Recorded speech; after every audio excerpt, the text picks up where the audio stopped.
A veces empezamos a juntarnos, yo creo que lo que ha reventado en Chile genera este efecto. No creo que tenga muchas cosas positivas lo que ha pasado en Chile estos últimos días, pero bueno, aquí estamos todos juntos y eso al menos es buena, como Tapatitú. Al bueno es una buena cosa. Les tengo que aclarar que yo soy abogado, profesor de Derecho Constitucional, pero también soy miembro de un partido político, soy del Tribunal Supremo de Renovación Nacional.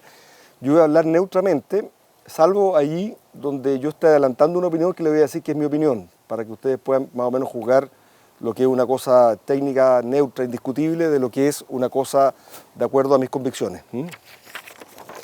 Lo primero, lo cierto, es preguntarse qué es lo que es una constitución. Las constituciones se crearon allí donde surgen regímenes después de cambios importantes, de revoluciones. Estamos hablando de las grandes revoluciones del siglo XVIII. Ahí surge propiamente el movimiento constitucionalista. Antes existieron algún tipo de documentos preconstitucionales, pero realmente surgen cuando se producen las grandes revoluciones. ¿Y para qué surgen las constituciones? Para constituir poderes.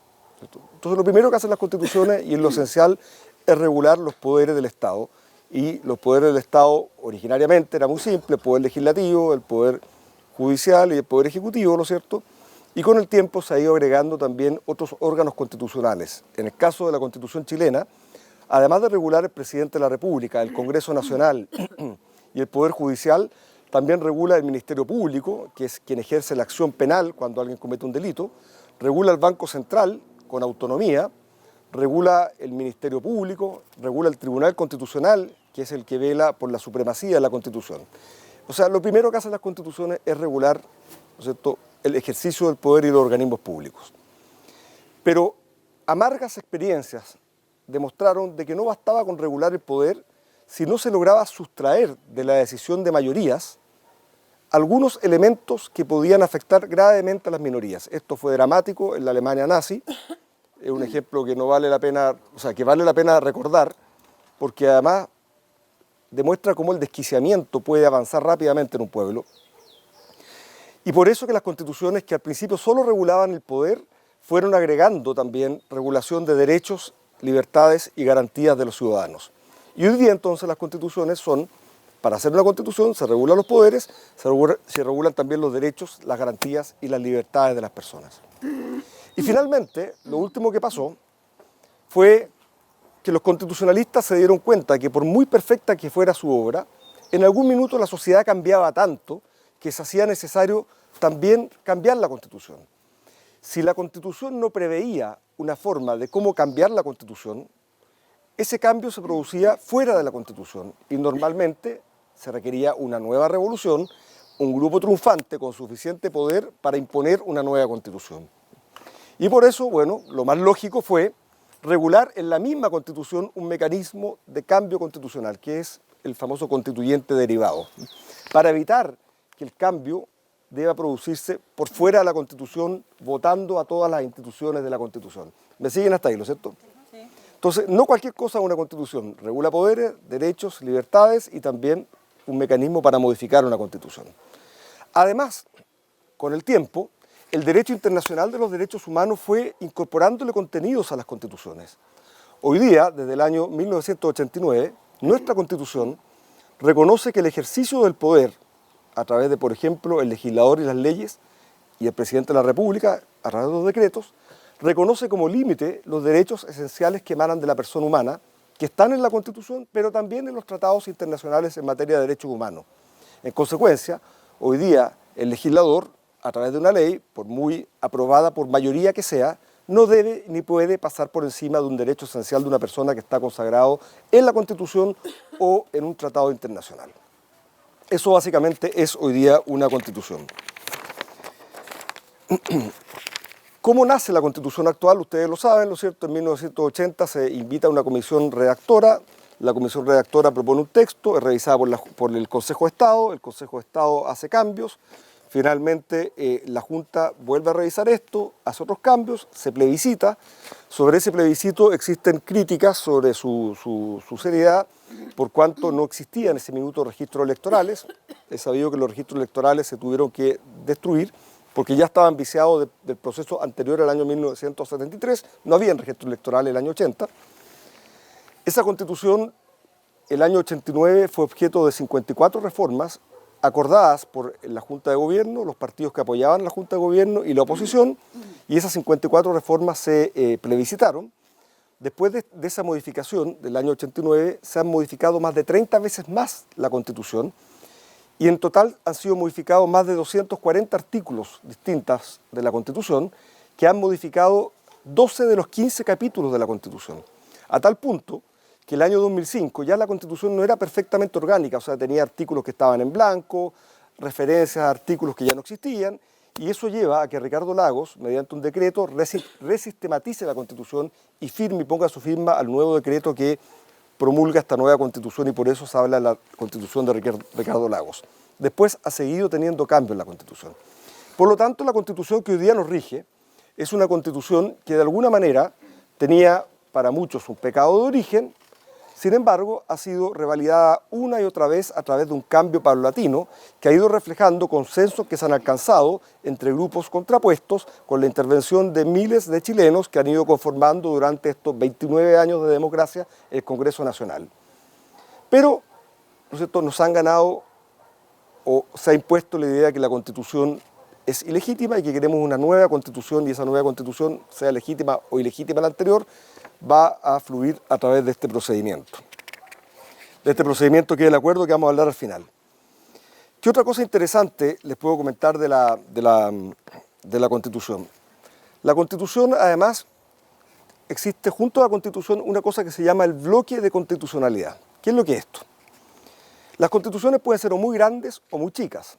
Yo creo que la Constitución chilena es adecuadamente pequeña, pero puede ser muy grande o muy chica. La Constitución venezolana, que se aprueba luego de la Convención Constitucional, de la Asamblea Constituyente en Venezuela, es una Constitución muy grande. ¿Por qué? Porque efectivamente se dio un fenómeno en su interior que fueron dos cosas. Uno, se fueron concediendo, haciendo concesiones a determinados grupos y constitucionalizando materias, y a cambio de la concesión a un determinado grupo, se concedía también al otro grupo, y así fue creciendo la cantidad de materias. Además, como toda constitución, no es tan fácil de modificar la Constitución de Venezuela. ¿Y eso qué es lo que ha producido? Ha producido un cerrojo enorme en Venezuela, que tiene ese país todavía entrampado y quizás por muchos años más en una dictadura. En el caso de la Constitución chilena, el sistema que se optó fue distinto. Hay muchas materias que podrían estar perfectamente reguladas en detalle en la Constitución, y no lo están. Y no lo están porque encargan la regulación del detalle a lo que ustedes han escuchado son las leyes orgánicas constitucionales, ¿no es cierto? Les pongo el ejemplo para mí más brutal de todos, que es el del Banco Central. Todos sabemos que el Banco Central es constitucionalmente autónomo. Sin embargo, si uno lee la Constitución, va a ver que no dice qué es lo que hace el Banco Central la Constitución, porque dice que eso lo va a regular una ley orgánica constitucional. Es decir, se le garantiza la autonomía a un órgano sin decir en la Constitución para qué es lo que es. ¿Y por qué? Bueno, porque eso va regulado en una ley orgánica constitucional que para modificarse requiere 4/7 partes de los senadores y diputados en ejercicio, es decir, una alta votación. Y eso es parte del bloque de constitucionalidad. Es una materia que por su naturaleza quizás podría estar en la Constitución, pero va regulada en otras normas que conforman un bloque en la constitucionalidad. ¿Qué importancia tiene constitucionalizar o no constitucionalizar una materia? Tiene que ver también con el grado que uno quiere sustraer o no de poder a las mayorías ocasionales. Entre más grande es una constitución, probablemente más certezas tenemos, pero menos posibilidad tiene las mayorías de gobernar. Una constitución donde todo se define es una constitución que impide, por ejemplo, que un determinado programa de gobierno impulsado por un candidato y por un conglomerado que quiera hacer cambios en las políticas públicas para generar un cambio a nivel nacional puede hacerlo, simplemente porque todo está resuelto en la Constitución. Entre más grande es la Constitución, menos espacio existe para la gobernabilidad democrática. Otro asunto importante es cómo queremos una constitución de principios o de reglas. Las constituciones tienen ambos. Todas las constituciones son normas, pero hay normas que son reglas, es decir, aquellas cosas que se cumplen o no se cumplen. Por ejemplo, el presidente durará 4 años en el cargo. Si al año 4 el presidente no quiere irse, claramente está incumpliendo una regla, no hay ninguna duda, ¿no es cierto? Son o no son una regla. Hay también principios. Los principios son mandatos de optimización, es decir, se cumplen lo más posible porque a veces entran ¿no es cierto?, en colisión con otros principios y hay que optimizar de la mejor forma, con el menor costo y considerando las circunstancias. ¿Hay un mandato? Claro. ¿Es una norma? Sí, toda norma es un mandato. pero no puedo decir que se cumple o no se cumple en la mayor medida, hay muchos principios. ¿Qué pasa cuando las constituciones se llenan de principios? ¿Quién tiene realmente el poder para definir lo que es la Constitución? Finalmente termina siendo entregado a los jueces. Y el problema que tiene eso es que los jueces, al menos en el sistema como el chileno, son jueces técnicos, pero no son políticos ni representativos. ¿Queremos ser gobernados por los jueces? Quizás no, ¿lo cierto? Entonces ahí tiene que haber un justo equilibrio. Esa otra característica de las constituciones. ¿Cuáles son las partes de las constituciones también? Hay una parte que se llama orgánica, que es la que regula todos los poderes del Estado, todos los órganos, y hay una parte dogmática, que es la que tiene los principios, los valores, las libertades y los derechos. Nuestra Constitución tiene ambas. Les quiero decir que en materia de derechos y libertades, por lejos la mejor Constitución que ha tenido Chile es la Constitución que hoy día nos rige. El artículo 19 es el mejor catálogo que hemos tenido en Chile de derechos y libertades, muy superior al que contenía el artículo 10 de la Constitución del 25. Es una cosa que se ha traducido, por ejemplo, en que no se le han hecho importantes modificaciones a ese artículo en todos estos años. Es un buen artículo. ¿Cuáles son las virtudes o características centrales de nuestra Constitución? Lo primero es que establece la supremacía en la persona humana, pone el Estado al servicio de la persona, ¿no? Y le reconoce derechos y garantías al ser humano y establece que está reconociendo derechos y garantías y no está otorgando derechos y garantías. Los derechos y garantías emanan de la dignidad del ser humano y el Estado solo los reconoce. En consecuencia, el legislador no puede desconocerlos porque tampoco los está otorgando, solo puede reconocerlos. ¿Me entiende cuál es la diferencia, ¿no es cierto? Entonces no puede, eso es una definición filosófica, jus naturalista, ¿no es cierto?, que establece la existencia de derechos que emanan de la persona humana anteriores incluso a la existencia del Estado y que el Estado simplemente reconoce. Una segunda característica importante de nuestra Constitución que ha generado que Chile sea un país con una fisonomía especial en materia económica es que se ha concentrado en el presidente de la República la facultad de controlar a través de leyes todo lo que es gasto público y todo lo que es ingreso público a través de la institución de la iniciativa exclusiva. El presidente en Chile no solamente es un presidente ejecutivo, sino también es un colegislador, participa en el proceso legislativo y lo hace enviando proyectos de ley al Congreso, tiene iniciativa. Y en algunas materias tiene iniciativa exclusiva, por ejemplo, aquellas que tienen que ver con establecer impuestos, ingreso público, y establecer gastos. La ley principal en esta materia obviamente es la ley de presupuesto, pero también existen otras derivaciones, como por ejemplo la que tiene que ver con los ingresos mínimos y todo eso está en poder del presidente de la República. ¿Es bueno o es malo? Acá es opinión mía, me parece que tiene una ventaja, que es que permite colocar bajo la responsabilidad de una sola persona conocida lo que es el manejo fiscal y el manejo fiscal, digamos, ingreso y gasto, y por esa vía se logra también determinar si existe inflación y hay un Consejo del Banco Central Autónomo, dónde está la responsabilidad y poder elegir. Cuando, al contrario, se otorga esta facultad, por ejemplo, de aumentar el gasto público y se entrega a los distintos parlamentarios, existe posibilidad que alguien apoye un gasto, pero no se está haciendo cargo del problema global del manejo financiero del Estado y de esa forma se diluye la responsabilidad y eso genera un efecto que probablemente puede redundar en mayor inflación. La contracara de esto es la autonomía del Banco Central. El Banco Central es autónomo constitucionalmente, tiene que mirar la política fiscal, eso lo dice la ley orgánica, pero mantiene la autonomía. Su labor principal es mantener, ¿lo cierto?, el flujo de pagos funcionando y mantener la estabilidad de la moneda. Un tema que sale mucho estos días, dice, la Constitución consagra un modelo económico, y es el modelo económico del neoliberal. Yo creo que eso no es así. También se dice que la Constitución consagra el principio de la subsidiariedad. Yo creo que eso tampoco es así. Pero acá les digo, eso es mi opinión personal, para muchas personas que tienen ideas muy parecidas a mí, sí consagra el principio de la subsidiariedad. ¿Puedo explicarlo un poquito? Perdona, Sí, por supuesto. ¿no, abogado? Sí. A ver, básicamente lo que estamos diciendo es, ¿qué es lo que es el principio de la subsidiariedad en teórico? Es una forma de entender que el Estado tiene limitaciones en su actuar, que actúa subsidiariamente solo allí donde los particulares no cumplen bien su labor, o donde no pueden hacer algo o no conviene que lo hagan, o por naturaleza no pueden hacerlo. Ejemplo, no conviene que los particulares tengan, ¿lo cierto?, un ejército. Por naturaleza el ejército lo lleva el Estado. No lo hacen bien, bueno, podría ser el caso de las farmacias, que es un caso que está sonando por estos días. Los particulares parece que no lo han hecho bien y en consecuencia está dando vuelta la idea. Eso es el principio de la subsidiariedad. ¿Qué es lo que tiene la Constitución? Lo que tiene la Constitución en realidad son algunos aspectos específicos de los principios de la subsidiariedad. ¿Cuáles son estos? Primero, reconocer la autonomía de los grupos intermedios para el cumplimiento de sus fines. Es decir, se reconoce la posibilidad de los hombres de asociarnos para efectos vecinales, me imagino que tiene que ver con esto, para efectos deportivos, para efectos comerciales, creando sociedades, para efectos educacionales, constituyendo universidades, para efectos familiares, casándose, etcétera, etcétera, etcétera. Y se le reconoce autonomía a estos grupos. El Estado, en consecuencia, se construye allí donde no existe un grupo, porque ese grupo donde existe es autónomo. Es un aspecto de la subsidiariedad. Otro aspecto es, ¿no es cierto?, la actividad económica del Estado, el Estado empresario. Y aquí es donde se dice que el Estado, que la Constitución actual tiene un problema que no es una casa para todos, se dice, porque es una casa que no cobija a todos, porque en realidad tiene adentro de ella misma un modelo económico y por lo tanto no se podría gobernar con un modelo económico distinto.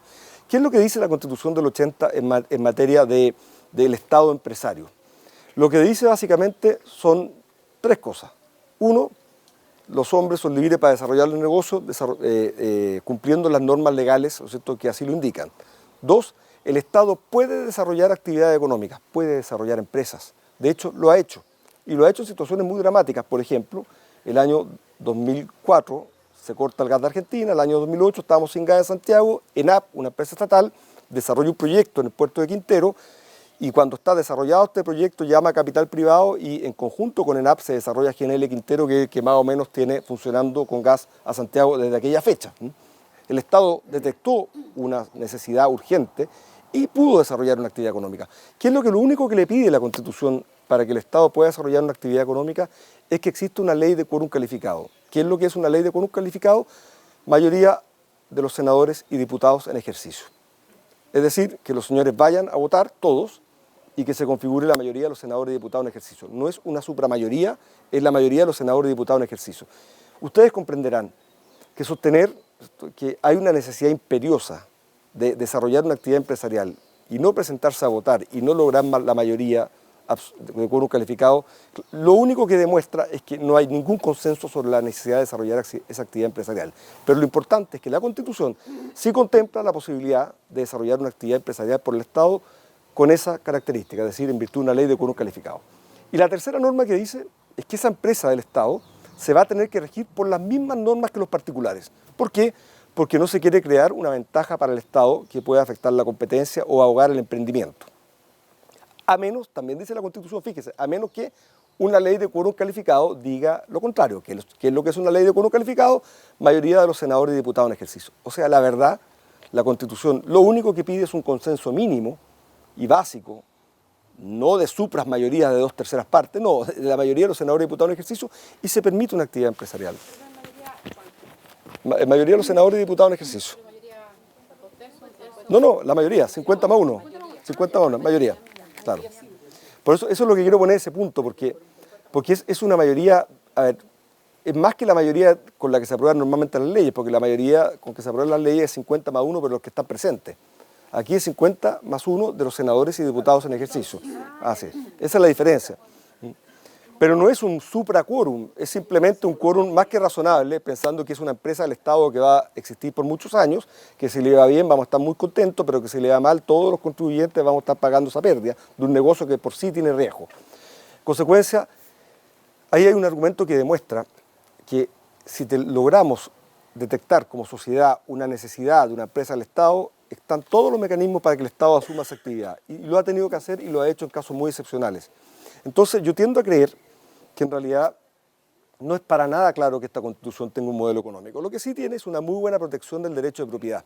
Pero fíjense ustedes, incluso el derecho de propiedad tiene un mecanismo que permite combinar adecuadamente lo que es el interés colectivo con el interés del individuo propietario. Y esta cuestión todos seguramente la saben, ¿no es cierto? La expropiación es un mecanismo que nos reconoce el derecho de propiedad.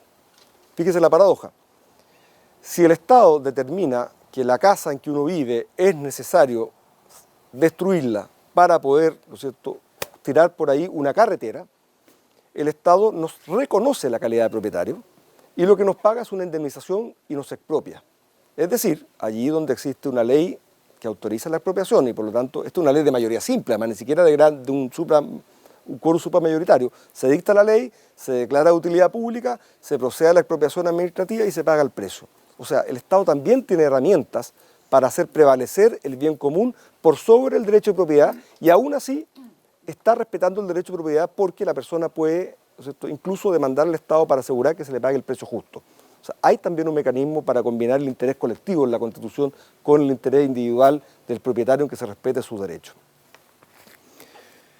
¿Qué otra característica positiva tiene la Constitución? Bueno, tiene muchas. Veamos algunos defectos. Perdón, en ese punto, el derecho a propiedad, yo en realidad he escuchado poco, pero... Permiso, ¿puedo sacar un poquito de coca? Sí, obvio. Sí. Pobrecito, sí. ¿Qué sabes de lo que quisieras modificar en ese sentido? Claro, a ver, no, Claro, respecto a eso. yo puedo estar un poco contaminado porque yo hablo mucho con mis colegas en la facultad y mis colegas están Francisco Zúñiga, que es asesor del Partido Socialista, hay Mario Fernández, que era la Democracia Cristiana, y veo distintas ideas. Yo diría que de la centroizquierda hacia la derecha existen pocas diferencias de fondo en materia de Constitución, y eso es una buena noticia. No están completamente desalineadas esas posiciones. Pero hay algunas posiciones que no están en ese grupo, que por ejemplo plantean el establecimiento de ciertas limitaciones al derecho de propiedad que tienen que ver con algunos bienes jurídicos, como le decimos los abogados, o cosas importantes, como decimos las personas comunes, que han ido tomando importancia con los años. Esto, por ejemplo, el medio ambiente. Ese es un tema. Por ahí podría venir un... Agua también hablamos. Por ahí, y el segundo tema del agua, claro. Por ahí podría venir un cambio.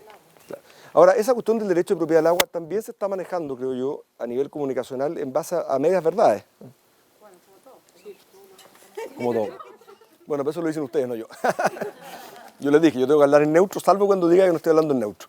Como ustedes saben, ¿no es cierto?, el agua no es de los privados desde la época de Frei Montalva. Se produjo, lo cierto, la reserva de agua, la institución de la reserva del agua, las aguas chilenas pasaron al Estado, y lo que se le da a los particulares es un derecho de aprovechamiento. ¿Es parecido? Sí, es parecido. La Constitución dice que hay un derecho de propiedad sobre los derechos de agua. Un derecho de propiedad sobre los derechos de aprovechamiento.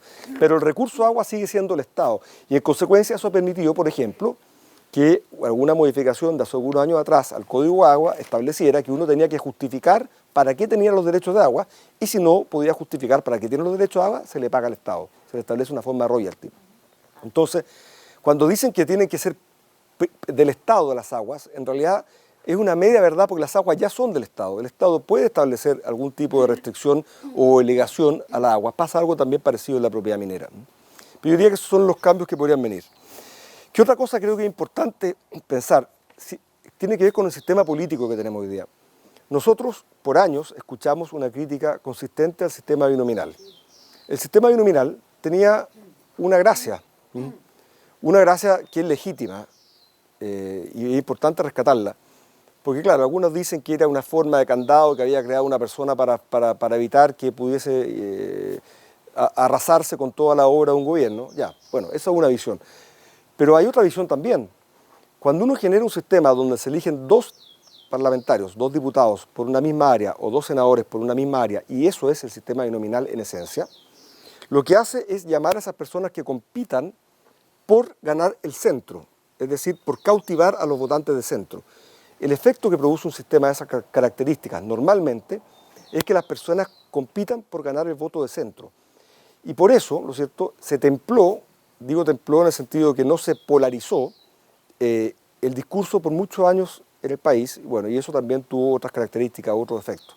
Se cambió el sistema binominal y se creó un sistema proporcional que se tradujo, por ejemplo, que en materia de diputados, los distritos, que hoy día son 28, tengan una magnitud entre 3 y 8 diputados. Cuando en un mismo lugar, ¿no es cierto?, se eligen a 8 personas y uno quiere ser candidato, es una cosa bastante obvia lo que pasa. Yo no me pongo a tratar de venderme ante ustedes, si voy a competir con 8, como la persona más sensata que tiene una respuesta tibia para este tema, una respuesta tibia para este tema, una respuesta tibia para este tema, otra respuesta tibia para ese tema, y todo es muy razonable, ¿no es cierto? Pero ninguno de ustedes se siente particularmente motivado a votar por esta persona, que les parece buena persona, moderada. ¿Qué es lo que buscan?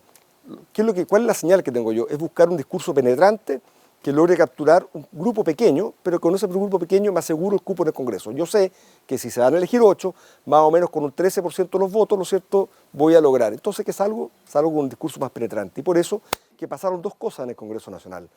Una, se produjo la polarización, ¿cierto?, y dos, se produjo la atomización. Durante muchos años, ¿cierto?, había menos partidos, hoy día tenemos muchos partidos del Frente Amplio, y el discurso es mucho más polarizado y atomizado. Y eso tuvo una consecuencia muy seria para el sistema chileno. Pero mantengamos el Congreso un segundo acá, vámonos al presidente de la República. El presidente de la República en Chile es un presidente que tiene mucho poder. Se habla de un sistema presidencialista reforzado.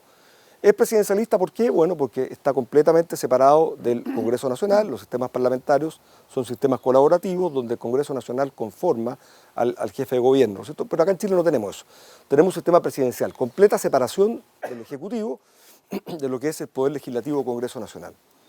Pero el presidente de la República tiene muchos poderes, entre otras poder mandar proyectos de ley al Congreso. Cuando existen dos autoridades legítimas con signo diverso, se produce un empate o lockout o bloqueo, o puede producirse un bloqueo. Cuando el sistema, volvamos al Congreso, tiende a la polarización, es muy difícil conformar una mayoría y más difícil aún que esa mayoría coincida con el presidente de la República. Entonces, cuando el presidente de la República gana, Sebastián Piñera, con el 55% de los votos, ¿no es cierto?, con una promesa de cambio de leyes muy importantes, y llevamos casi 2 años y la verdad no ha podido aprobar prácticamente ninguna de sus leyes, se produce una desafección de los ciudadanos, que es una desafección con el presidente de la República y también con el Congreso. En consecuencia, cuando se dice por los ciudadanos o por algunos que se vayan todos, en realidad están diciendo el sistema político que hemos construido en esta Constitución no sirve para nada, porque ni los parlamentarios ni el presidente sirven, váyanse todos. Pero esto tiene que ver con una conformación. Hicimos un movimiento en el sistema proporcional y no hicimos un movimiento en el sistema presidencial. Esto existió en Chile también, ¿eh? En la Constitución del 25 también había un sistema proporcional. Pero este fue un problema endémico de Latinoamérica que se atribuye a, o se considera una de las principales causas de la inestabilidad política de los países latinoamericanos en el siglo XX. Chile lo había logrado superar con este mecanismo del binominal, pero hoy día ya no tenemos esa realidad. Entonces ahí faltó, ¿se acuerdan esta propuesta de Carlos Larraín con la DC de reformar el sistema? Bueno, él estaba mirando esto, íbamos para acá y de alguna manera no estaba equivocado en ese diagnóstico. Ahí adelantó una opinión. ¿Cómo se sale de esto? Porque yo creo que es como una consejería, porque finalmente si nadie no se avanza. Claro, no, yo creo que, a ver... Si te van poniendo trabas y trabas y trabas, ¿cómo desde el punto de vista constitucional o legal se podría mejorar esto para que... Este fenómeno específico va desde cambiar el sistema a un sistema semipresidencial como el de Francia, o una institución mucho menos compleja que estuvo en el diseño original de la Constitución del 80, que es la facultad del presidente de la República de disolver un Congreso Nacional por una sola vez, como dice Paró, por una sola vez en el mandato. Es decir, si el presidente de la República no está pudiendo gobernar, no está pudiendo aprobar las leyes, Sí tiene poder, pero en definitiva... pero no aprobar las leyes, no tiene nada. Claro, entonces, con muy buena capacidad discursiva le explica al pueblo, señores, ustedes tienen a sus parlamentarios acá y me tienen a mí. Vamos a hacer lo siguiente, vamos a disolver el Parlamento para llamar a una elección inmediatamente, no es que se disuelva el Parlamento para ser un dictador, ¿lo cierto? No estamos hablando de eso, estamos hablando de disolver para llamar a una elección. Ustedes tendrán que elegir si apoyan a los parlamentarios que me apoyan a mí y mis leyes, o se apoyan a los parlamentarios que no me apoyan a mí. ¿Ese mecanismo está vigente? No, ese mecanismo salió el año 89 de la Constitución, pero sería una forma quizás de las cosas que están dando vuelta, simple, de poder generar un fusible, no, disolver el Congreso. No, hay que pensar un fusible institucional que evite cosas tan traumáticas como las que estamos viviendo. Cuando el fusible, ustedes lo entienden lo que es un fusible, ¿cierto? En vez de quemar la máquina completa, se quema un cablecito, se cambia el fusible y sigue la cosa funcionando, ¿no es cierto? Bueno, lo que le está pasando a los parlamentarios es que ya no sabemos si ni siquiera van a ser los que redacten la Constitución, así que habrá que ver. Pero ese sistema es impensable. O sea, es, como les digo, es una de las alternativas para generar una solución a un problema súper grave que tenemos. Jamás va a votar porque lo eche. Lo que pasa es que no es tan claro que lo echen. Es que no es tan claro que lo echen porque dependen de ellos. Este sistema... Como la suerte que tiene mellizos. Este sistema es un súper buen disciplinador de los parlamentarios, porque los parlamentarios cuando saben de que si empiezan a bloquear una y una otra vez los proyectos de ley de un presidente que ha sido legítimamente electo con un programa mayoritario y ven que una y otra vez saben a lo que se están exponiendo. Entonces esto lo llama a ser selectivos con su rechazo y a colaborar con el sistema. ¿Ah?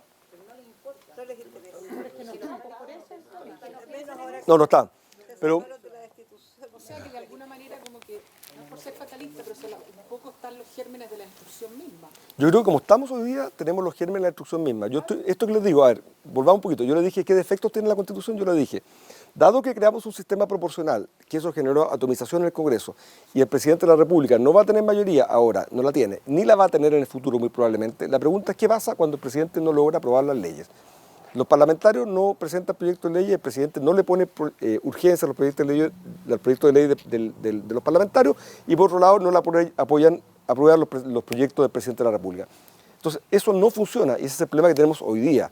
Y hay que pensar dentro de las cosas de la nueva Constitución cómo solucionamos ese problema. Se los comento nomás porque es un tema que lo van a escuchar. Algunos dicen sistema semipresidencial, otros dicen, bueno, es un súper tema.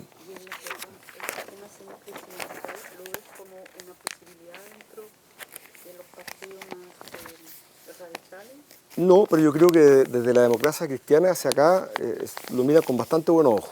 O sea, de la democracia cristiana a la derecha está mirado con buenos ojos hoy día.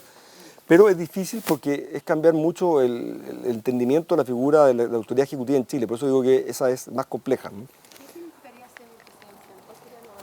¿Cuál sería lo Mira, la característica de un sistema semipresidencial es que existen dos autoridades legítimas y electas, ¿no es cierto? Uno, el jefe de Estado, y otro el jefe de gobierno. Y el jefe de gobierno es una combinación de transacción entre el jefe de Estado, que fue electo por mayoría, y el Parlamento.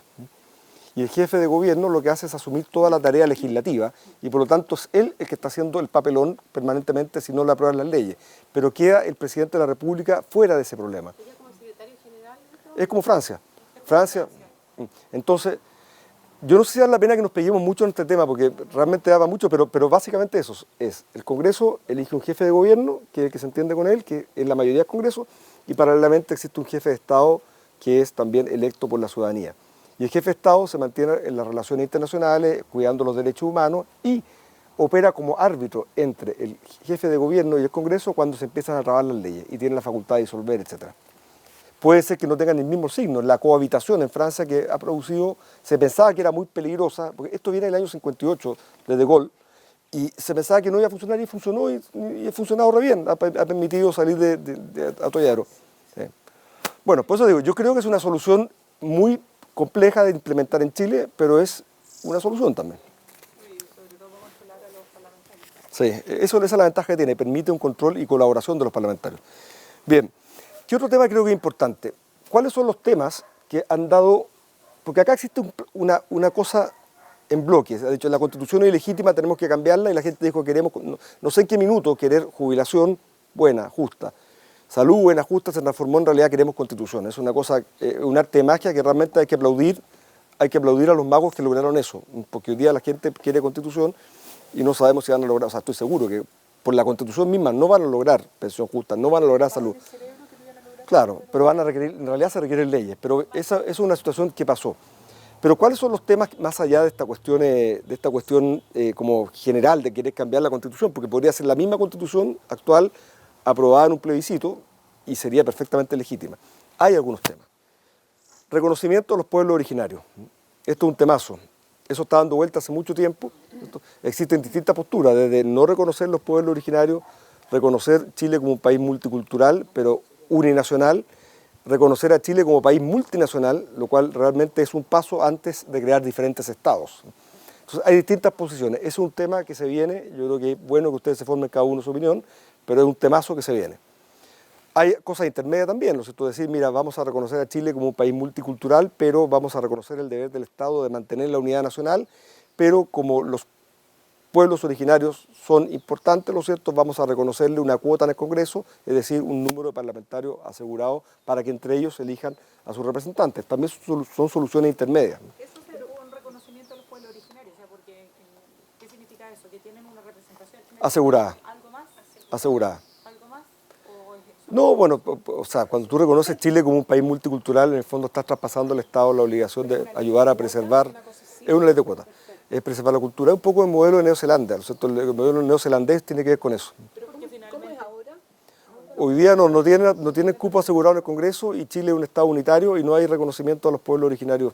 Pero son todos chilenos. Son todos chilenos. Pero ellos estudian gratis y tienen otras concesiones que el Pero eso está dado por la ley. Claro, están más. O sea, ¿cuál sería la ventaja? Para ellos, ¿O por qué quieren cambiarla? No entiendo, porque si son todos chilenos, porque ellos tienen representación en el Congreso. o sea, yo planteo que ellos quieren un reconocimiento expreso en la Constitución, ellos. Y hay mucha gente que ha sido receptiva a ese llamado. ¿En qué se traduce eso? Desde reconocer que es un pueblo que crea una cultura distinta, pero son todos chilenos, que yo creo que es una solución no tan disruptiva. Después, otra alternativa que es reconocer a Chile como país multinacional, y ustedes saben que históricamente las naciones siempre han tendido a conformar estados, y allí donde se han tratado de pegar naciones, piensa que la Constitución va a estar diciendo que son dos naciones diferentes, la chilena, tienden a producirse conflictos que terminan separando las naciones. Y hay, como le digo, hay soluciones intermedias. A nivel legal hoy día existe una serie de beneficios o discriminación positiva en favor del pueblo originario. De alguna manera eso pasaría a la Constitución en cualquiera de estas fórmulas, pero como les digo, es un tema que hay que formarse una opinión cada uno por su parte. Personalmente, yo creo que existe valor en reconocer a Chile como un país multicultural, existe valor de que el Estado cuide, proteja esta riqueza que es la cultura diferente, solo en la medida de que también se reconozca el deber del Estado de velar por la unidad nacional. Esa es mi postura y podría pensarse alguna cuota en el Congreso para parlamentarios para que tengan representación, pero avanzar, en mi opinión, y acá, nuevamente, en mi opinión, a reconocer un país multinacional es el principio del fin de Chile. Sí. ¿Cómo se relacionaría eso con el convenio 169? 169, claro, obliga a hacer consulta, habría que hacer una consulta antes de aprobar la Constitución, o sea, entran esas complejidades también. Sí. Es un convenio en la OIT que tiene que... Bueno, dale, explica. No, es un convenio en la OIT de la Organización Internacional del Trabajo que obliga a realizar consultas, por ejemplo, a los pueblos originarios antes de aprobar ciertos cambios estructurales, desde un proyecto de inversión y el trámite ambiental hasta estos cambios legislativos, digamos. Bueno, ese es un tema. Un segundo tema... ¿Pero eso no se puede hacer con una reforma a la Constitución o tiene que borrar? No, todo lo que estamos hablando de estos temas, por eso los digo, nos convencieron que necesitamos una nueva Constitución, pero si nos olvidáramos de eso y empezáramos a pensar en cosas que se han venido diciendo que se pueden cambiar en la Constitución y que pueden quedar en la nueva Constitución, está el tema de los pueblos originarios. Hay un segundo tema. Eso no se puede. Mi pregunta fue otra. Ajá. Yo te pregunté si eso se puede incluir en nuestra Constitución actual. Absolutamente, absolutamente. No es necesario. No. Todo lo que voy a hablar ahora se podría haber introducido mediante modificaciones constitucionales, incluidos. Puede hacer incluso. Sí. Otro tema que están dando vuelta, ¿no es cierto?, es el reconocimiento de los derechos sociales. Eso lo han escuchado ustedes también. Claro. Los derechos sociales, ¿no es cierto?, se pueden reconocer de muchas formas en una Constitución. Desde una forma que, bajo mi óptica, es razonable y que Chile hoy día creo que lo permite, que es decir, el Estado chileno tiene la obligación de tender a proporcionar a su población una vivienda, salud, educación justas, lo cual se hará mediante las políticas públicas implementadas a través de leyes de tiempo en tiempo, o sea, en el fondo modificándolas, que es simplemente decir en la Constitución que estamos conscientes de que hay que hacerse cargo de ese problema, pero la fórmula para hacerse cargo de ese problema puede cambiar de gobierno en gobierno porque se pueden ir modificando las leyes. Esa es una forma de consagrar los derechos sociales. No garantizado, pero sí obligando a desarrollar alguna actividad a través de políticas públicas para ese efecto. Pero hay otra postura que establece que la Constitución debe garantizar los derechos sociales y que se debe reconocer a los ciudadanos la posibilidad de demandar al Estado el cumplimiento de estos derechos. ¿Me siguen cuál es la diferencia? Entonces, en un caso, ¿lo cierto?, yo solamente puedo exigir que mis parlamentarios realmente asuman la necesidad de generar políticas de pensiones justas a través de leyes. Bueno, eso es un mundo. Es una obligación de medios, decimos los abogados. O sea, al menos tienes que hacer algo, tienes que intentarlo, tienes que buscar lo máximo que se pueda. Y en otro caso es una obligación de resultado. Debe garantizarme a mí y si no, demando al Estado. ¿Qué problema tiene?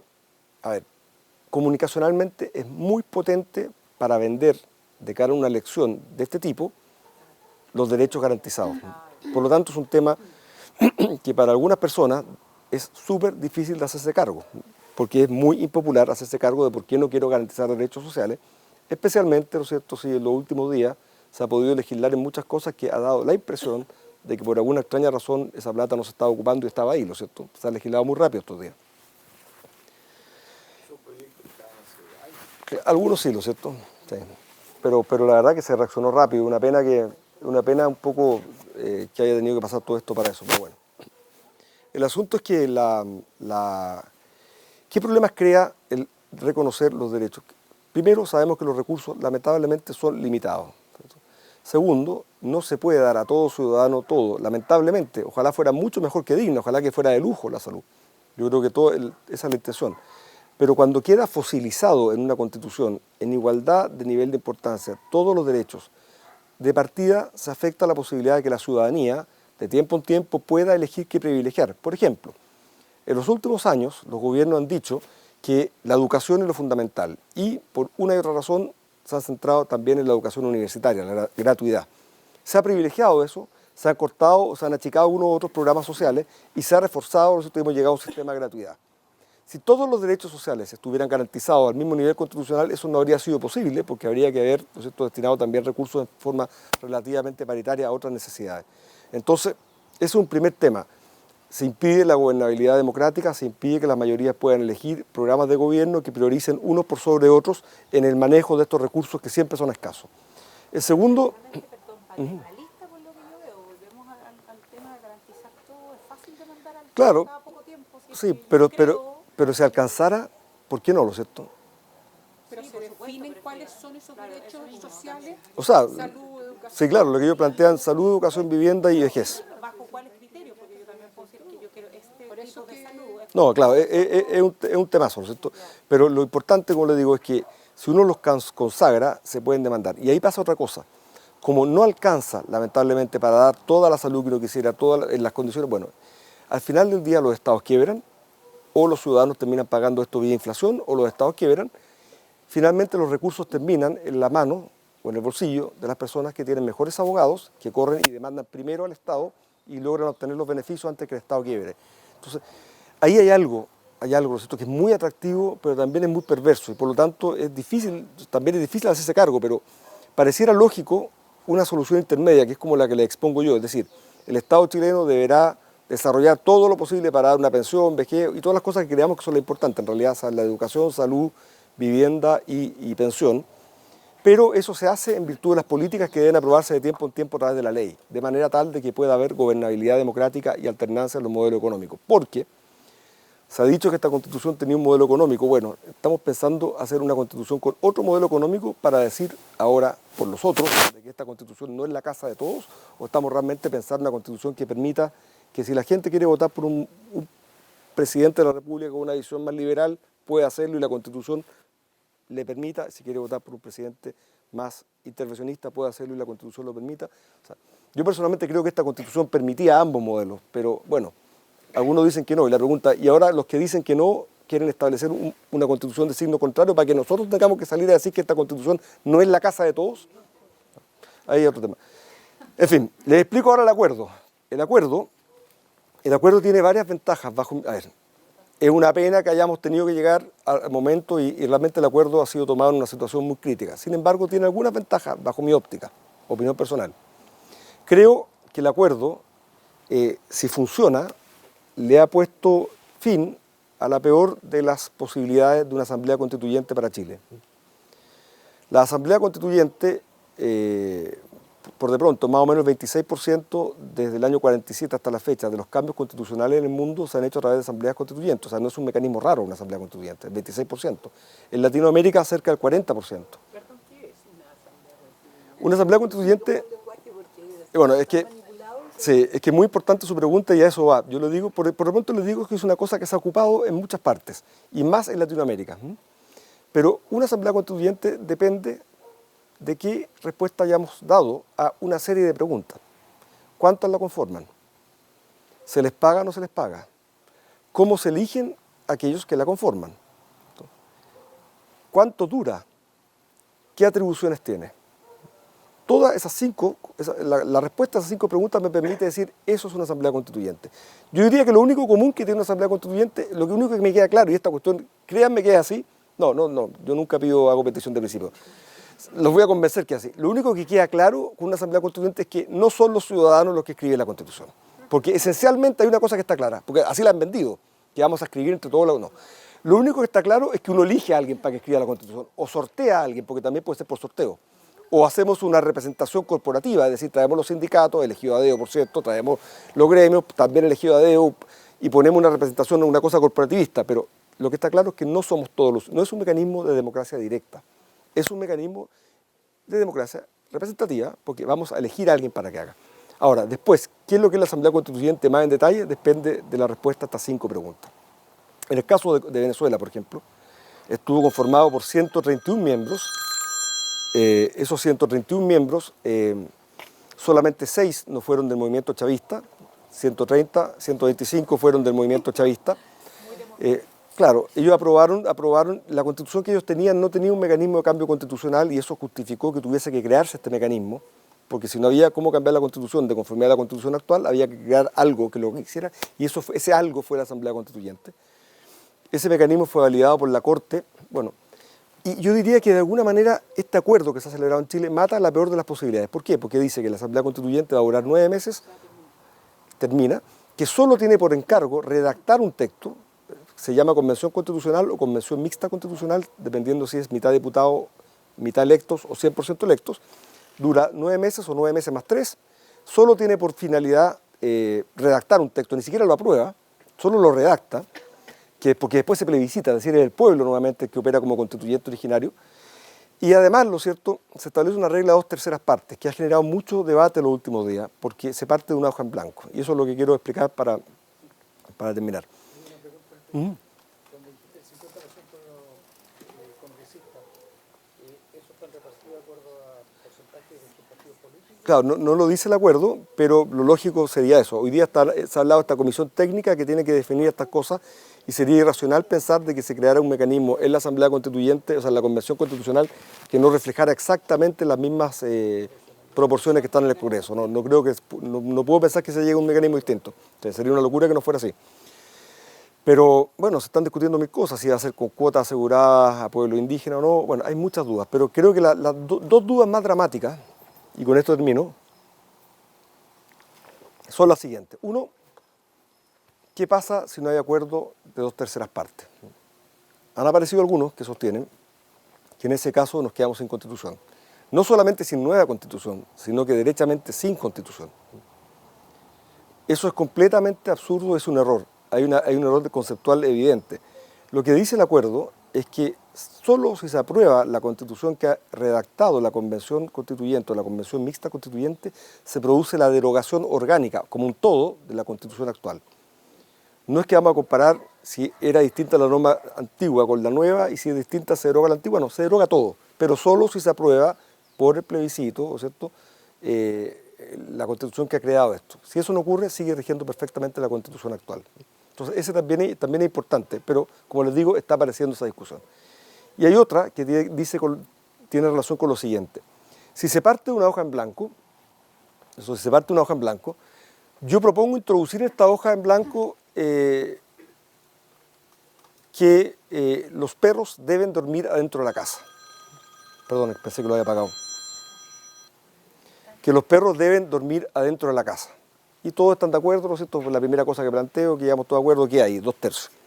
Después propongo, ¿no es cierto?, que el derecho de propiedad es inviolable, pero si el Estado necesita por la función social y por el bienestar general hacerse de mi casa, puede hacerlo pagando una expropiación, y me dicen, no estamos de acuerdo. 1/3 más 1 me dicen, no estamos de acuerdo. Yo lo trato de convencer, no llegamos a acuerdo. Entonces ellos dicen, bueno, entonces no quedó en la Constitución, porque hay una hoja en blanco. ¿Entienden eso, no? Y lo que no está en la Constitución, cuando tengamos un sistema en régimen, se va a regular por ley, y si la ley, claro, si la Constitución no dice que esta materia tenga un quórum especial, claro, pero ustedes creen, eso lo están planteando ellos, pero ustedes creen que ese fue el acuerdo que se alcanzó el otro día. Los mismos señores que por años sostuvieron que la Constitución del 80 tenía una trampa que impedía modificarla porque exigía 2/3, al día siguiente un acuerdo han venido a notificarnos que todos los parlamentarios, incluidos los de la centro derecha y de centro, han creado su propia trampa, ahora en favor de decir lo contrario. Eso evidentemente no es así. El sentido de las 2/3 partes es forzar los acuerdos hasta el final, pero cuando uno hace una Constitución, primero tiene que asegurarse que sea una Constitución. Y una Constitución tiene que regular poderes del Estado, derechos, libertades y mecanismos. Si lo que ahí sale de la Convención Constituyente no tiene eso, no es una Constitución, simplemente no ha cumplido el encargo, no hay nada que plebiscitar. Si solo queda mi regla de que los perros duermen adentro, alguien diría, bueno, vamos a plebiscitar eso como Constitución. Evidentemente no hubo acuerdo, no llegamos a una Constitución, no hay plebiscito, no hay nada, sigue rigiendo la Constitución actual. Oye, pero perdón, una pregunta. ninguno. fiscalizar finalmente o qué cuerpo de juristas va a decir esto es una constitución? Se No, necesita. ninguno. Entonces, No, pero yo creo, a ver, yo pienso que van a, no creo que lleguemos a este nivel de racionalidad. Yo estoy llevando al absurdo el argumento de que la hoja en blanco, que la hoja en blanco en el fondo, que la hoja en blanco tiene interpretado como interpretan algunos, tiene la gracia de que permite por 2/3 más un voto transformar una cosa que era de 2/3, transformarlo en simple mayoría. Eso no es así. Segundo argumento. Los derechos fundamentales establecidos en los tratados internacionales establecen un principio que es la no regresividad. En consecuencia, cuando un Estado ha reconocido derechos y libertades, no puede volver atrás. Eso también nos va a proteger, porque no vamos a poder establecer cualquier derecho, cualquier libertad o eliminarlos todos. O sea, al menos tenemos que partir de la base de los que tenemos. Tercer argumento, una constitución es constitución propiamente tal cuando tiene la regulación del poder, etc. Si a mí me dice este señor que la única norma que queda en la constitución, porque llegamos a acuerdo, es la del perro, y lo de las aguas, y lo del derecho a la vida de las personas, y la familia, y pues, no queda ahí porque lo vamos a ver por ley después en el Congreso, yo tendré que preguntarle, en el absurdo que me pone, de qué Congreso me está hablando. Hasta ahora no hemos hablado del Congreso, no hay acuerdo ni siquiera para el Congreso. Entonces, evidentemente ese no fue el sentido del acuerdo, es un acuerdo suscrito de buena fe, que logró generar un efecto político positivo, que ha logrado que haya menos convulsión en las calles, que ha empoderado a las autoridades. Ojalá aprovechen el veranito de San Juan que tienen para tratar los desórdenes como problemas policiales, pero la verdad, el sentido del acuerdo es forzar a llegar a un acuerdo razonable. Así que a disposición para preguntas. que tengo hace tiempo. Lo que pasa es que yo creo que en la ignorancia que la gran mayoría a lo mejor tenemos, yo he escuchado que justamente dentro de los argumentos que uno tiene que tener, que digamos la gran mayoría de los países desarrollados y que realmente funcionan bien, no cambian la constitución, la modifican. Y finalmente he visto como argumento que los del segundo, digamos el segundo grupo, que vendría a estar así como encabezando la lista de Venezuela, la ha cambiado 26 veces y que finalmente, por lo que yo tengo entendido, la constitución, por lo menos que nos rige hoy día, nos protege a muchísimos como ciudadanos, digamos, para que los políticos no tengan y no vengan a hacer lo que quieran con nosotros. ¿Qué hay de verdad en eso y cómo podemos argumentar justamente nosotros? Yo no quiero que cambie la constitución. Bueno, Entonces, la primera pregunta para decir realmente es verdad lo que mi argumento, ¿cachai? Tu argumento es cierto, hay constituciones que no cambian nunca y cambian muy poco porque además hay constituciones que se hacen cargo de muy pocos temas. Eso es lo que le decía al principio, las constituciones maximalistas y maximalistas. Entre más grande una constitución, más dificulta los cambios, pero como se dificultan los cambios mucho tiempo, de repente se produce una gran revolución y se genera un cambio violento, etc. Las constituciones más pequeñas tienden a preocuparse de lo realmente lo esencial y por lo tanto requieren menos cambios con el tiempo. Pero, claro, pero han hecho la enmienda, lo cierto, que son agregados que se le van poniendo. Pero no se cambia la constitución. Bueno, pero son agregados, son capítulos que se... Pero son capítulos. Claro. Y de los países, pues tú, no sé, pues como Finlandia, Holanda, qué sé yo, ¿cambian o no cambian? Digamos, como los modelos un poco más exitosos. Eso Sí, no, tienen una estabilidad muy superior a la que hemos tenido acá en Latinoamérica, pero yo diría que lo importante desde el punto de vista nuestro es que la Constitución tiene que tener un mecanismo de supremacía formal, es decir, que no pueda modificarse con la misma facilidad que se modifica una ley, porque si así es, basta que haya un acuerdo mayoritario para cambiar por ley una cosa, para poder cambiar también la Constitución, y de esa forma la Constitución no logra proteger a los ciudadanos de un acuerdo de mayoría. Por eso que los derechos fundamentales y esenciales son importantes y deben tener una protección superior, no pueden modificarse con el mismo quórum que las leyes, porque si no la Constitución no sirve para nada. ¿Y qué va a pasar con el artículo 15? El artículo 15, recuerdo... La reforma constitucional. Ah, el capítulo 15. Perdón, el Capítulo 15. Bueno, el capítulo 15 va a tener que ser reformado para implementar el acuerdo. Claro, eso es. O sea, el acuerdo se va a implementar a través de una reforma al capítulo 15. Ya. ¿Y cuál crees tú que es la tendencia en ese momento de los políticos respecto del capítulo? Yo creo que va a quedar más o menos igual en cuanto a que lo que salga va a ser con 2/3 y 3/5, y pienso que lo que va a quedar ahora es un sistema proporcional, porque lo dice el acuerdo, para elegir a los miembros de la Convención Constituyente, un sistema proporcional que probablemente va a ser con menos electos, porque hoy día los diputados son 155, yo no creo que vayan a pensar en la misma cantidad, sobre todo en el caso de la que es 50 y 50, ¿no es cierto? Porque sería, si respetan la misma regla los parlamentarios, habría que elegir, de los diputados habría que elegir 155, Y para compensar, para que sea 50-50, habría que poner 50 parlamentarios. Y hoy día el Congreso Nacional tiene 155 diputados y 43 senadores, es decir, 198, y vamos a tener 155 trabajando este lado. Entonces yo creo que van a bajar la cantidad, va por ahí la cosa.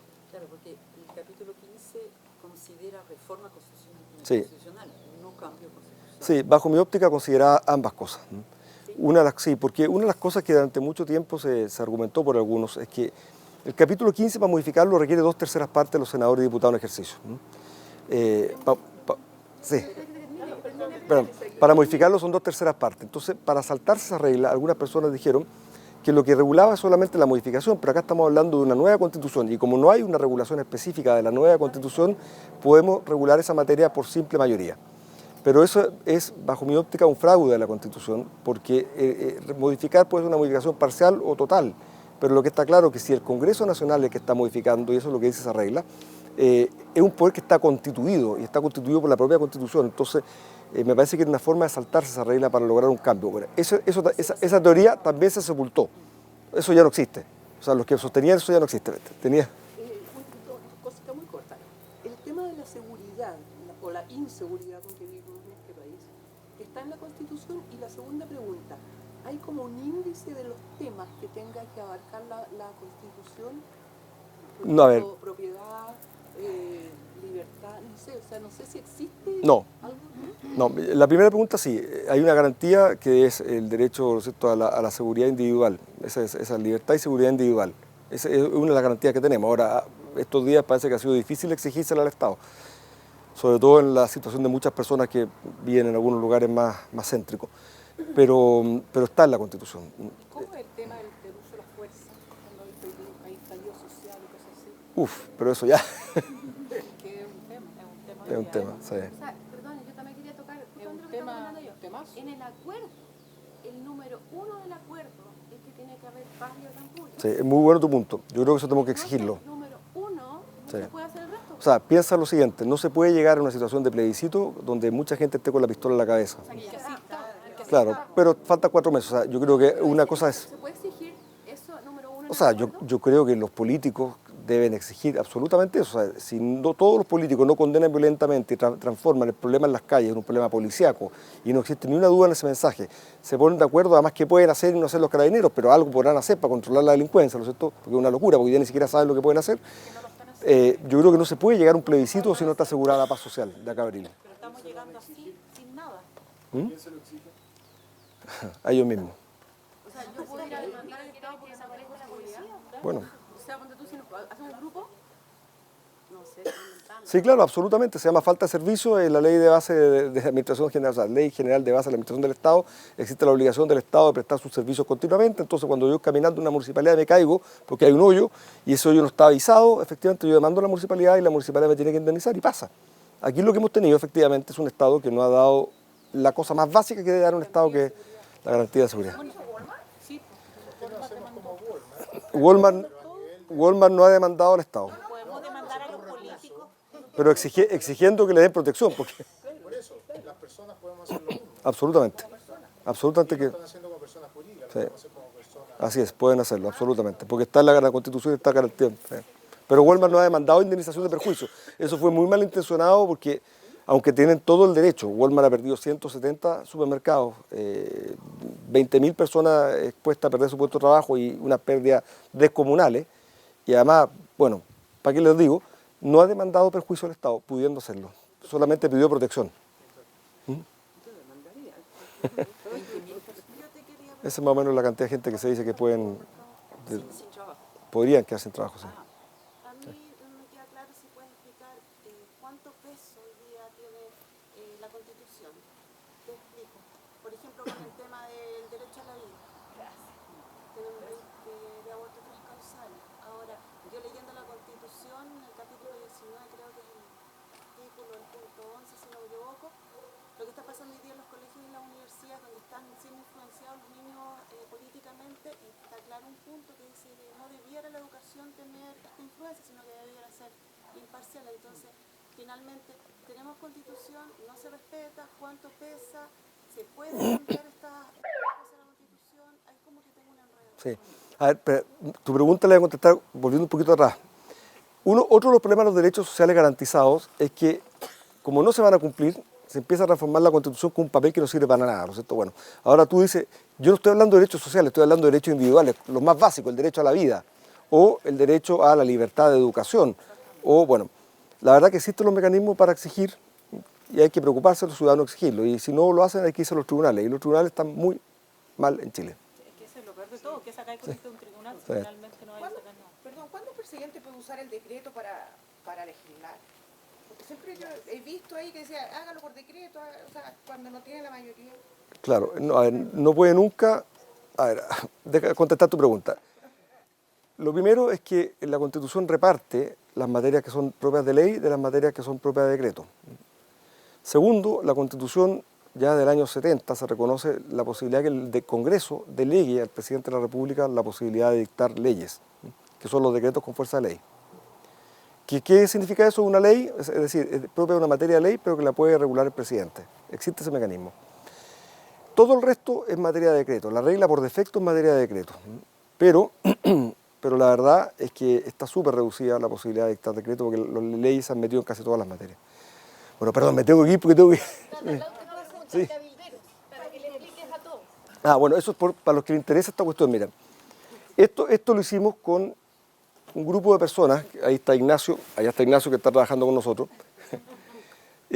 para el trabajo que realizó la presidenta Bachelet sobre los cabildos participativos.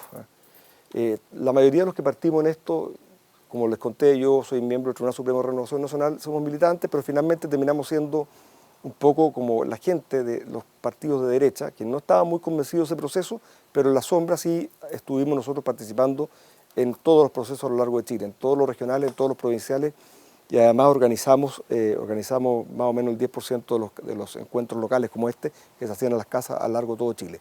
¿Qué queríamos nosotros? Queríamos, uno, fiscalizar el proceso, y para lo cual teníamos que estar adentro, y dos, además, poder meter nuestra idea en conversaciones para asegurarnos que finalmente fueran recogidas al final. Ese proceso no avanzó. Cuando se activa la situación actual, decidimos activarnos también nosotros con una finalidad bien específica. Es simplemente crear un ejército de personas capaz de hablar con otras personas, transmitir contenidos, convencer y sumar voluntades, porque tenemos la certeza de que el nivel de desconocimiento que hemos acumulado los ciudadanos en Chile, producto de la estabilidad que se produjo a contar del año 73, catalóguenla como quiere, pero claramente fue estable hasta el 90, y la estabilidad del año de ahí en adelante nos hizo creer que da lo mismo que en gobierne, que la política no es relevante, y nos alejamos mucho del tema institucional, y en una democracia eso es muy peligroso, hoy día está completamente desafectado. ¿Qué es lo que estamos haciendo en Cabildero? Estamos sumando gente que quiere hacer charlas, que quiere asistir a charlas. Hoy día yo, por ejemplo, estoy acá, tengo otra persona que está yendo a otra charla. Hay una tercera charla que está haciendo ahora mismo, que yo no pude dar, pero le mandé la presentación que traje. La persona tiene un video, por eso está eso, porque estamos haciendo video, para poder circularlo, y lo que necesitamos es hablar con 17 millones de chilenos. Nosotros creemos que hablando y explicando las cosas, no es que podamos convencer a todo el mundo, pero van a poder votar más informadamente. Entonces, Tú te vas a ir, yo sé que te tienes que ir con respeto, Sí. pero tiempo hay, porque somos chilenos, viene la Navidad, después vienen las vacaciones, yo siento que no estamos informados, o sea, nosotros no. bueno, pero lo que tengo claro es que no hay tiempo que perder. No sé si tiempo hay, pero no hay tiempo que perder. Pero por favor, métanse esto porque van a poder toparse con información, y les pido que la compartan, invite gente a que lo vean, si les gusta lo que está ahí. Tiempo no tenemos. ¿Cuál es mi recomendación? Yo creo que los partidos no deben decir todavía si tienen que votar a favor o en contra de la nueva Constitución. Yo voy a votar en contra de la nueva Constitución y voy a votar a favor de la Convención Mixta Constituyente. ¿Por qué? Porque los partidos no tienen por qué decirlo todavía por una razón muy simple. No es buena idea que los partidos se compren una derrota cuando la cosa evidentemente... Pero si efectivamente empieza a aumentar la gente que va a defender la Constitución actual por cosas muy malas que van a pasar en los próximos meses, por de pronto una crisis económica y desempleo en forma, eso va a aumentar al grupo conservador, y probablemente mucha gente va a decir, chuta, a ver, ¿cómo nos compramos esta cuestión de la Constitución cuando me quede sin pega? ¿Qué irá la Constitución? Voy a la Constitución y digo, chuta, a mí no se me ocurría que coma moverla eso, porque les digo, los que no hayan leído van a leer esa cuestión y les va a costar moverle una coma a la Constitución. Les va a costar moverle una coma a la Constitución. Imagínense, les planteo un cambio a un organismo político y realmente cuesta. Entonces, puede que pase, que aumente. Y es muy importante que aumente el voto de rechazo a la nueva Constitución por una cosa muy simple. Porque las personas que estén en la Convención Constituyente, en la Convención Mixta Constituyente, quieran decir, mire señores, sé que tenemos que hacer una nueva Constitución, sé que es una hoja en blanco, pero consideremos lo que dice la antigua. Si la antigua dice algo, pero fue apoyada por un 5%, no tiene ninguna posibilidad. Si la antigua dice todo y fue apoyada por un 45%, tiene fuertes posibilidades. Y por eso creo importante que ese resultado no sea malo. Y con respecto a la siguiente pregunta de la Convención Nacional Constituyente, Mixta Constituyente, bajo mi óptica, en el Congreso Nacional hay personas con experiencia, ustedes podrán decir que son muy malos los parlamentarios, probablemente no son todo lo buenos que quisiéramos, pero hay personas con experiencia, personas que están acostumbradas a hablar, personas que pueden argumentar algunos, personas que están acostumbradas a negociar. Además, son personas que van a seguir siendo parlamentarios después que termine el proceso y por lo tanto van a ser un poquito más responsables en las cosas que digan. Cuando uno pone una horda a ofrecer ofertones, que como esa horda legisla, después se va a la casa, le importa mucho menos lo que pasa. Entonces yo creo que hay que rescatar. Y finalmente, no hay democracia en un país si no hay un Congreso fuerte. No podemos en esta pasada deslegitimar el rol del Congreso. Por eso creo que debe tomar parte de esta cuestión. Bueno, sí, pero nosotros como mujeres por la paz estamos asistiendo a cabildos, ¿ya? Pero estamos asistiendo a capela, porque nos vamos a meter a los cabildos que son dirigidos por otras personas y hemos tenido problemas y no sabemos qué contestarle ni tenemos un tips de cómo actuar. Entonces, eso es. creo que a través de cabilderos podrían informarnos o podemos informarnos nosotros. Esa es la herramienta esa.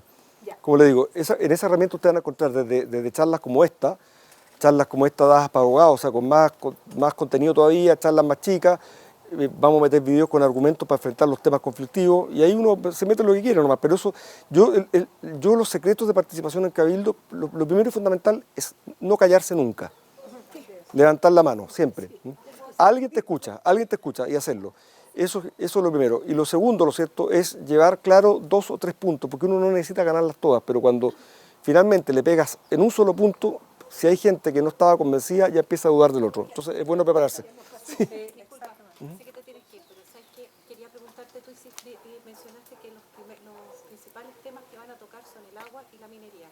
No, los principales temas yo creo son los pueblos originarios, los derechos sociales, la democracia participativa y debilitar el Tribunal Constitucional. Además se van a meter con el agua y con el derecho de propiedad. ¿Tú crees que la propiedad minera? Sí. Te lo pregunto porque en el fondo ya tenemos un sistema súper restrictivo para proyectos mineros desde el punto de vista ambiental. Vamos a tener el tema del agua. ¿Qué va a pasar con los inversionistas extranjeros? ¿Se nos van a ir todas las minas? Están en pausa por 2 años. Por eso yo digo que esta cosa mala que va a pasar del desempleo y el frenazo de la economía, la gente va a tener que empezar a entender, ¿no es cierto?, que así como ellos no construirían su casa grande, chica, si el contratista no le dice cuánto le va a cobrar, no se larga a construir la casa hasta que el gallo le diga cuánto es, va a pasar lo mismo, porque la gente no es muy distinta arriba y abajo. Sí, bueno, muchas gracias. Chao, que esté muy bien. Perdone que te haga salir corriendo, pero... Chao.